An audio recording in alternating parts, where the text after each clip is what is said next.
The boardroom was silent except for the sound of my mother's expensive heels clicking against the marble floor. She stood behind my stepdad, Marcus, both of them watching me with practiced sympathy as I read the document they just handed me. "I know this is difficult, James," Marcus said, his voice dripping with fake concern. "But your grandfather was clear about his wishes. The company transfers to me in the event of his death." I stared at the papers, my hands shaking slightly. Death certificate, transfer of ownership, my grandfather's supposed signature on everything. All dated 3 days ago from a hospital in Switzerland. "It's what he wanted," my mother added softly. "You're only 25, darling. Running a $200 million company is, well, it's beyond your capabilities right now." I looked up at them, this perfect power couple who'd orchestrated everything. My mother, who'd married Marcus just 2 years ago, and my stepdad, who'd been eyeing my grandfather's company since day one. "Funny," I said quietly. "He never mentioned being sick when I spoke to him last week." Marcus's smile tightened slightly. "The stroke was sudden. We tried to reach you, but it happened so fast." "In Switzerland," I confirmed, flipping through the papers again. "Where he supposedly went without telling anyone." "Business trip," Marcus said quickly. "Very last minute. You know how your grandfather was always chasing the next big deal." I did know my grandfather, better than they thought. I knew he hated flying, hadn't left the country in 15 years. Knew he'd never sign anything without his lawyer present. Knew he'd rather burn his empire to the ground than hand it to Marcus. But I just nodded, playing the role they expected, the knave grandson, too young and inexperienced to challenge them. "Of course," I said softly. "May I keep these, to process everything?" "Absolutely," Marcus smiled, already turning to the wall of windows that overlooked the city. "Take all the time you need. Just have the acceptance papers signed by Friday." I gathered the documents and stood, careful to keep my face neutral. At the door, I paused. "One more thing. Did they send his personal effects? From Switzerland?" My mother looked uncomfortable. "No, darling. The hospital said, well, they said everything was taken care of there." "Everything except his body," I noted. "Since you had it cremated immediately." Marcus turned sharply. "It was what he wanted. Now, James, I know this is hard, but let's not make it more difficult than it needs to be." I left without another word, walking through the offices of Carter Industries, my grandfather's legacy, built from nothing over 40 years. Employees watched me pass, their faces a mixture of pity and curiosity. They'd all received the email this morning. Founder Gerald Carter, dead at 72, leadership transferring to Marcus Whitney effective immediately. In my car, I pulled out my phone and dialed a number I'd memorized years ago. It rang twice before a familiar voice answered. "Is it done?" my grandfather asked. "Just like you said," I confirmed. They showed me the forged papers. Death certificate, transfer documents, everything. "And they bought it? That you believed them?" I smiled, remembering Marcus's confident smirk. "Completely. They think I'm too naive to question anything." "Good," Grandpa's voice hardened. "Did they mention Switzerland?" "Said you had a stroke there, on a mysterious last-minute business trip." He snorted. "Idiots. Everyone in the company knows I haven't flown since your grandmother died. Keep the documents safe. Emily will want to examine the forgeries." Emily was his lawyer and, more importantly, the only other person who knew he was very much alive, hiding out in his lake house while Marcus and my mother played their game. "They want the acceptance papers signed by Friday," I told him. "Perfect. That gives us exactly the time we need. Did you plant the USB drive?" "Left it in the false bottom of my desk drawer, right where Marcus's pet security guard will find it during their sweep of my office. And the offshore account records? All fake, just like you said.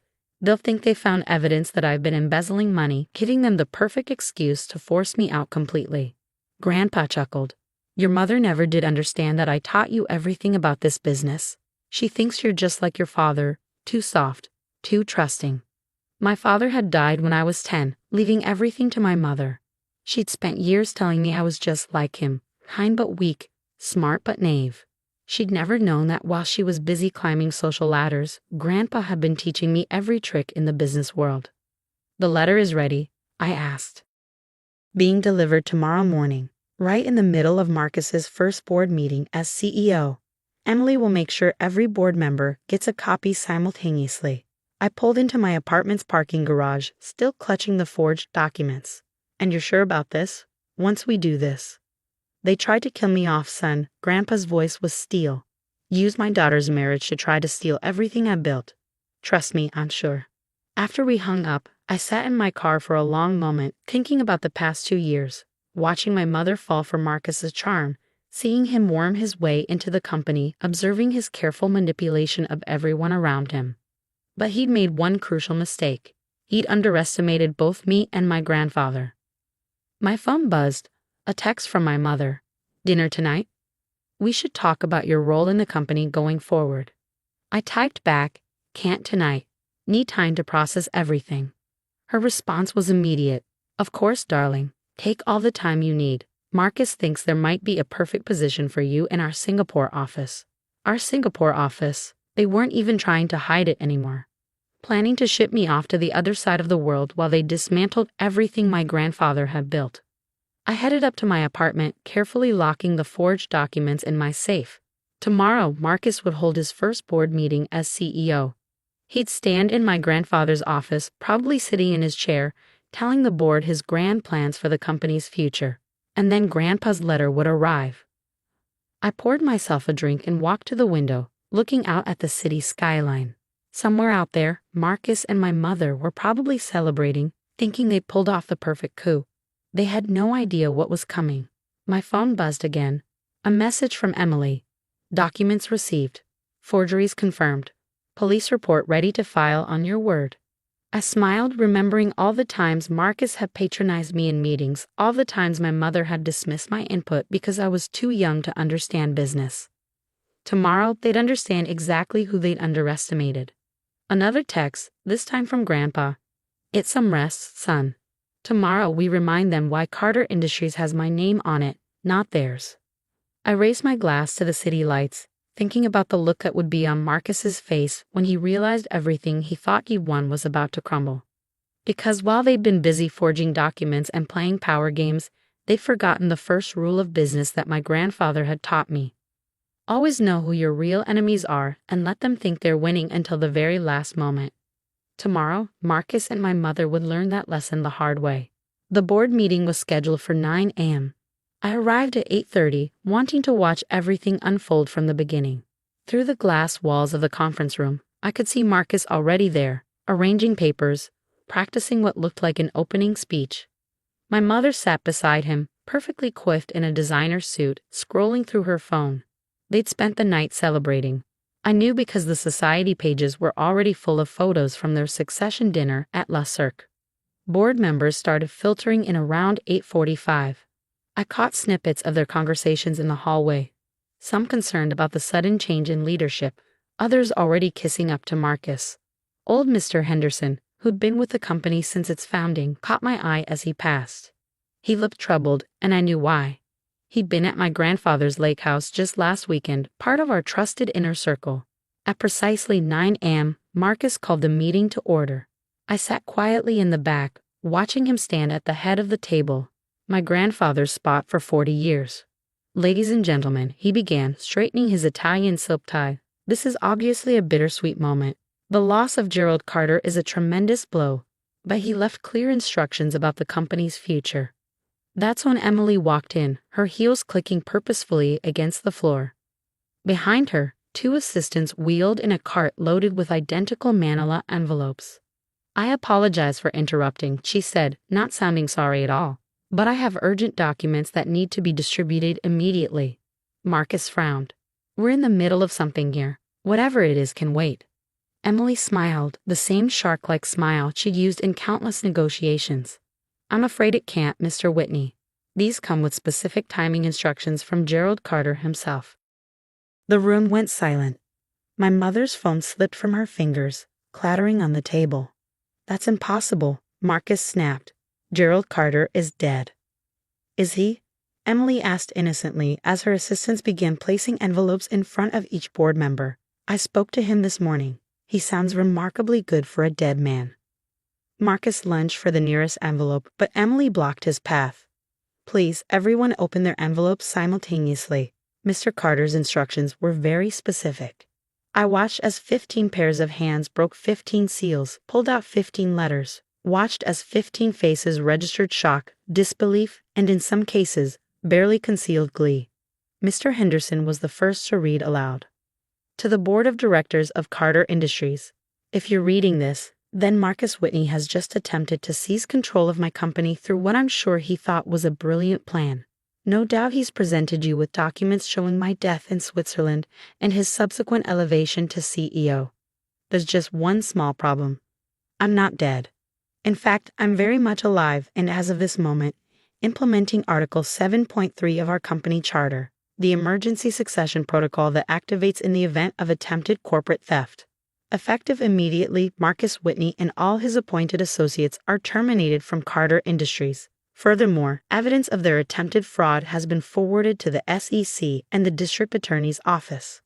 My grandson James, who has been working with me to expose this plot, will assume temporary leadership until my return next week. And to my daughter Catherine, I expected better from you. Sincerely, Gerald Carter, founder and CEO. Very much alive.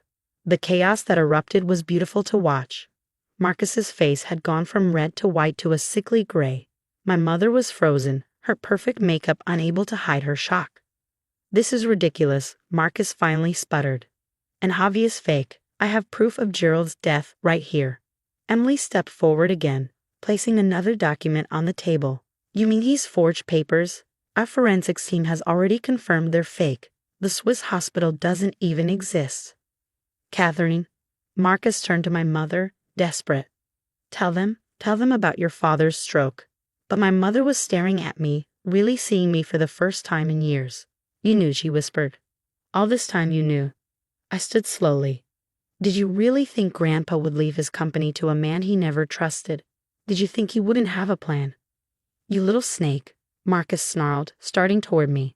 But security was already there, not his hired men, but the original team, loyal to my grandfather.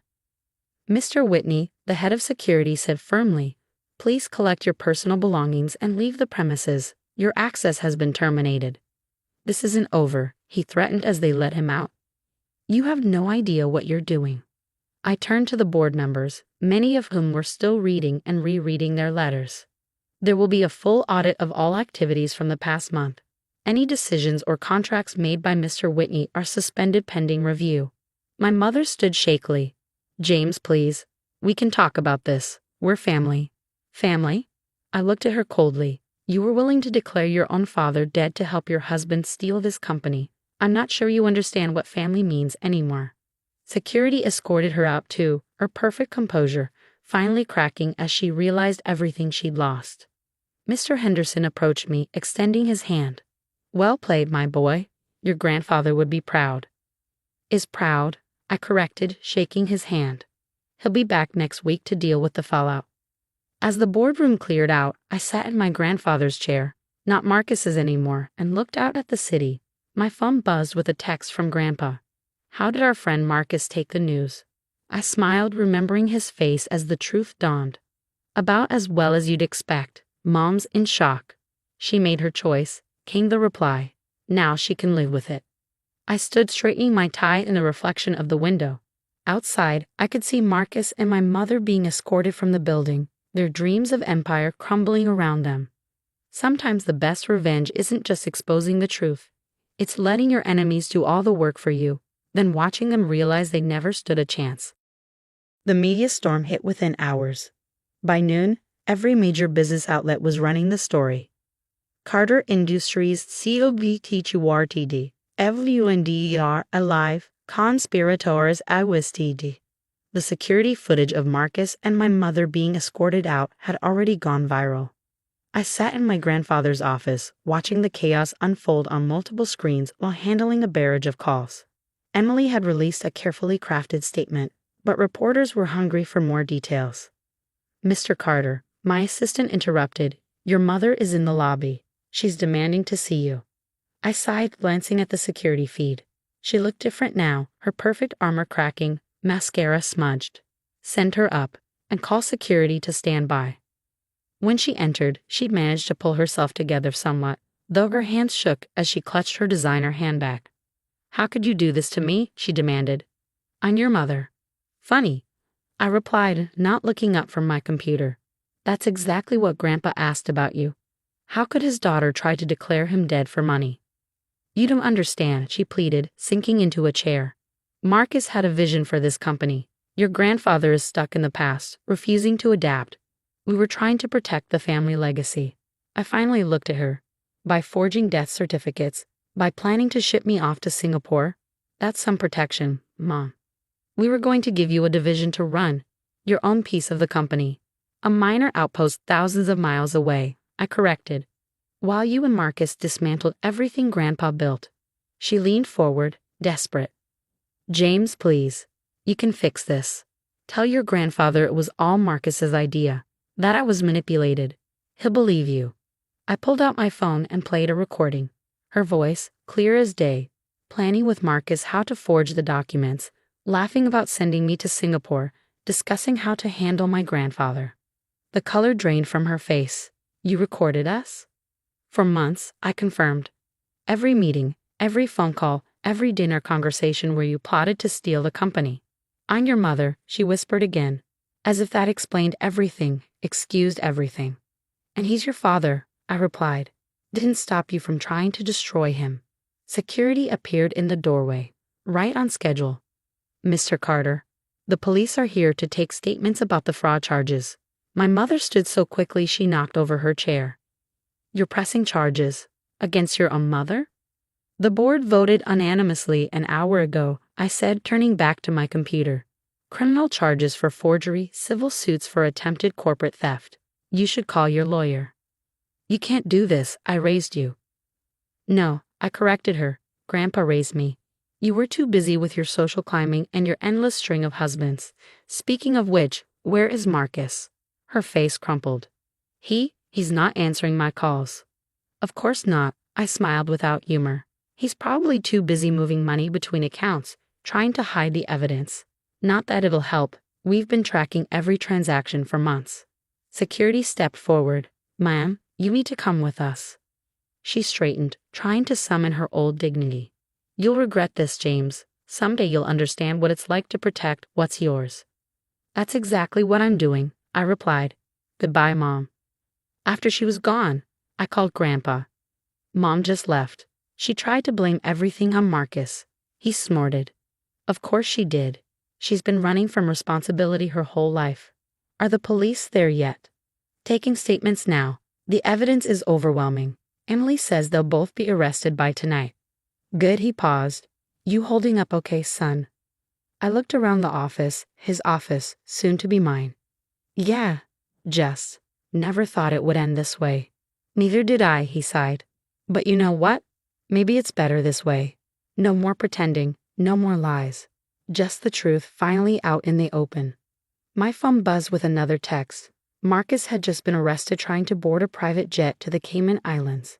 Predictable. When are you coming back? I asked Grandpa. Tomorrow, he said.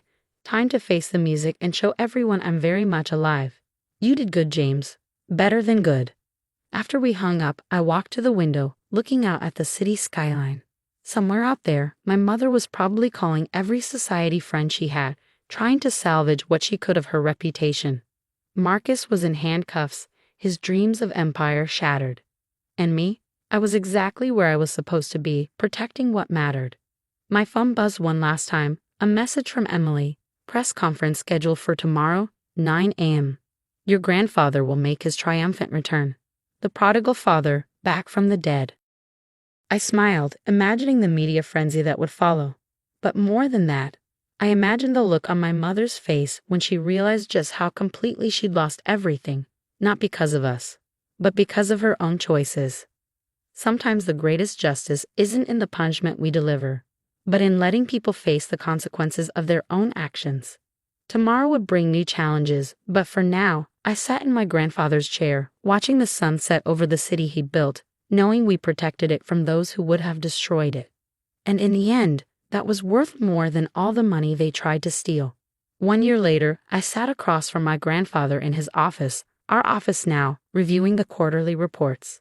Carter Industries hadn't just survived the attempted takeover, it had flourished. Our stock was up 40%, employee morale had never been higher, and our reputation for integrity had only strengthened after the scandal. Have you seen this? Grandpa slid a newspaper across the desk. On page 6, a small article caught my eye. Former socialite Catherine Whitney pleads guilty to fraud charges. 10 months, I read aloud, plus restitution. Grandpa nodded, his face somber. Marcus got 15 years. Turns out this wasn't his first attempt at corporate fraud, just his most spectacular failure. I set the paper aside, thinking about my mother in prison clothes, her carefully maintained image finally stripped away. She'd refused all our visits, sent back our letters unopened. Pride, maybe, or shame. Probably both. Any regrets? Grandpa asked quietly. I thought about it. About stopping them? No, about how it ended. Sometimes. He reached across the desk and squeezed my hand. You did what had to be done. We both did. A knock at the door interrupted us, Emily, with more papers to sign. The last traces of Marcus's brief tenure being officially erased. The board meeting starts in 10 minutes, she reminded us. They're expecting the new succession plan. Ah yes, the plan. The real one this time, carefully crafted to protect the company's future. My future. Ready for this? Grandpa asked as we walked to the conference room.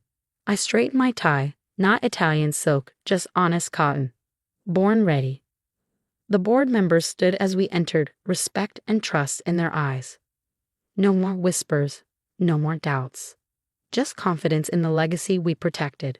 Before we begin, Grandpa addressed the room. I want to thank everyone for their support during last year's unpleasantness. Today, we make it official. James will be taking over as CEO at the end of the month.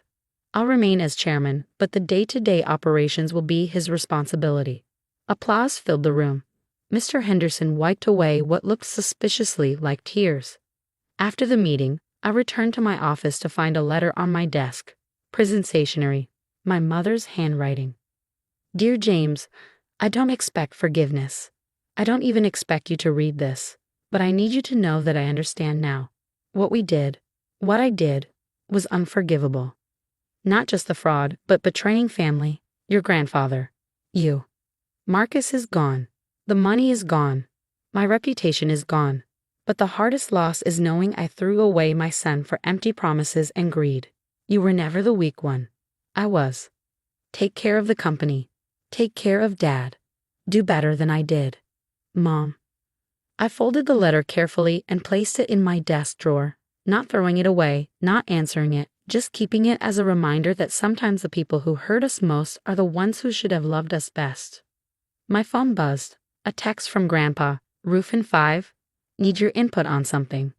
I found him at our usual spot, looking out over the city he'd built, that we protected together. Remember what I taught you about business? He asked as I joined him. Always know who your real enemies are? No, he smiled. The other thing. About what matters most. I nodded. It's not about the money. It's about legacy. About building something that lasts. Exactly, he said, putting his arm around my shoulders. And you, son, are the best legacy I could have hoped for. Below us, the city sprawled out, full of possibilities. Somewhere down there, my mother sat in a cell, learning hard lessons about loyalty and truth. Marcus faced his own consequences, his dreams of empire reduced to prison walls. But up here, watching the sunset with my grandfather, I felt only peace. We protected what mattered, not just the company, but the principles it was built on. The truth, family, real legacy. Sometimes the happy ending isn't about winning or losing. It's about standing firm in your truth, protecting what matters, and letting justice find its own way home. And in the end, that's worth more than any empire.